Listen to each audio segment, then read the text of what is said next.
Referring to the response of the new 718 Cayman S as negative, that's a huge understatement.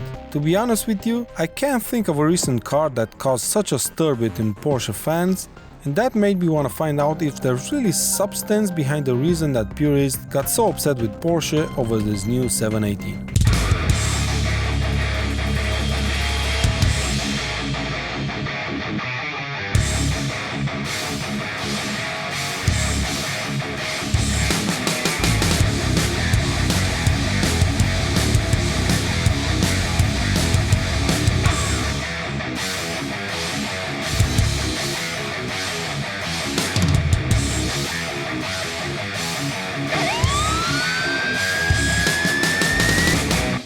So today I'm driving my first ever Porsche, the new Cayman S, which is the fastest Cayman released so far.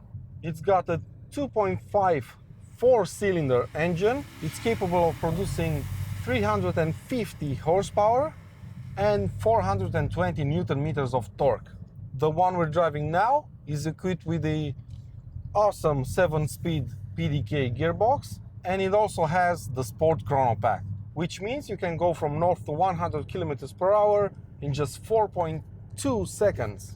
It can also reach a top speed of 285 kilometers per hour, and that's pretty damn fast for such a small car. Anticipating a wave of negative reactions they were going to get, Porsche decided to add 3 numbers to the Cayman name.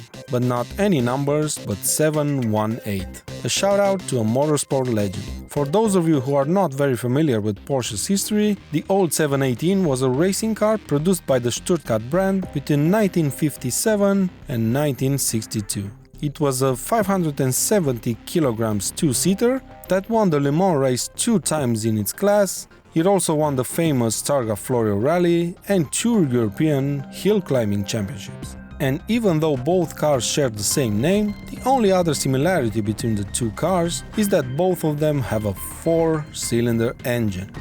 Yep, you've heard me right, a 4-pot.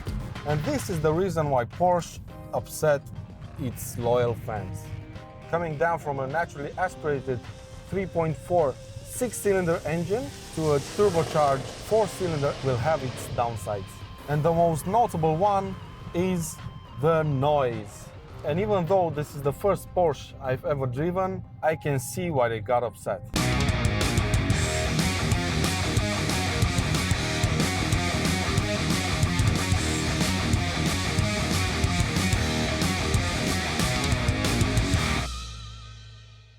Let's put the car in Sport Plus mode. That means engine, gearbox and transmission are in sport mode. And let's see how this combination sounds like.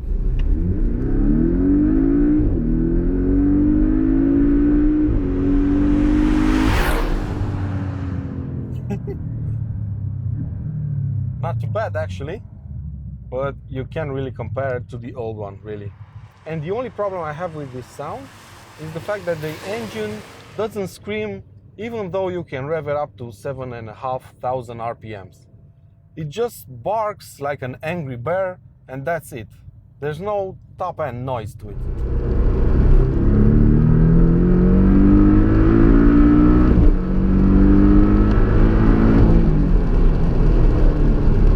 The PDK transmission is fabulous. It's really fast when using it in manual mode, but it's also really usable if you leave it in auto. And if you do that, the transmission will keep the engine at high RPMs all the time in order to avoid this car's pretty pronounced turbo lag. Look at this for example, a full throttle acceleration from below 2000 RPM. Up until it reaches 3000 RPM, the engine is kind of dead, but once you get past that, the car all of a sudden takes off. But that aside, put the transmission in manual mode and you'll be able to enjoy one of the most beautifully balanced cars ever made.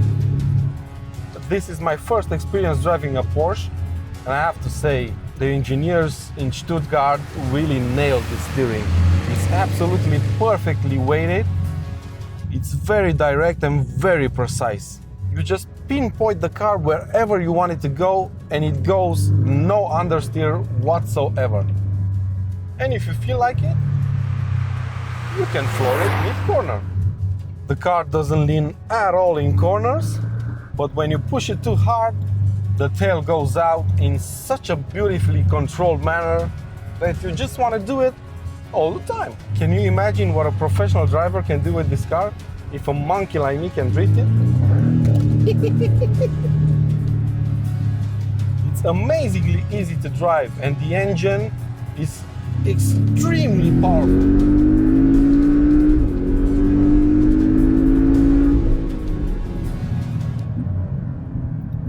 The transmission helped with that really. I usually don't like double clutch systems, but this one is absolutely insanely fast.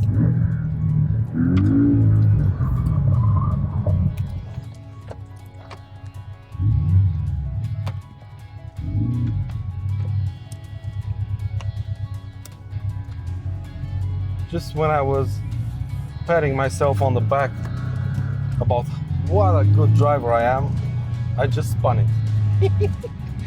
I can't really tell you how much fun this car is. I would want to tell you something about the suspension, but it's sublime. It doesn't lean in corners at all, and the front end is planted on the ground, really. It's an amazingly well-balanced package. I love it when you floor the throttle, and every time you change gear, you feel like it's kicking you in the back.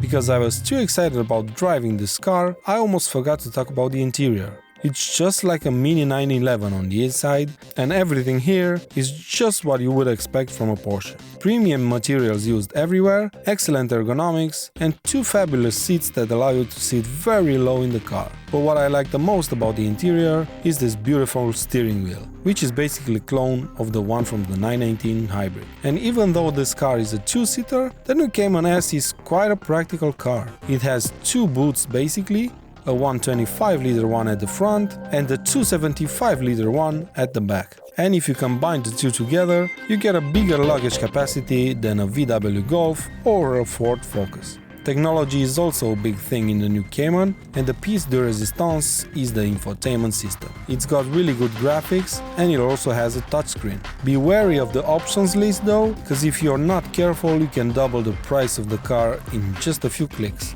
And I have to tell you, the brakes are amazing as well. We've done 50 kilometers of track time, and there's absolutely no fade in them. The pedal feels just as firm as when we began, and really, I don't know if I should give this back to Porsche. I should keep it for 2 months maybe. Then when the police find me, I'm gonna say I totally forgot to return the car. So in the end, I have to answer the big one. Is there really substance behind the reason why Porsche fans got so upset with the new 718? Well, the answer is pretty simple. Yes, there is, and I totally agree with them on this one. If I would be the owner of an old Cayman right now, I would hesitate to replace it with a new one.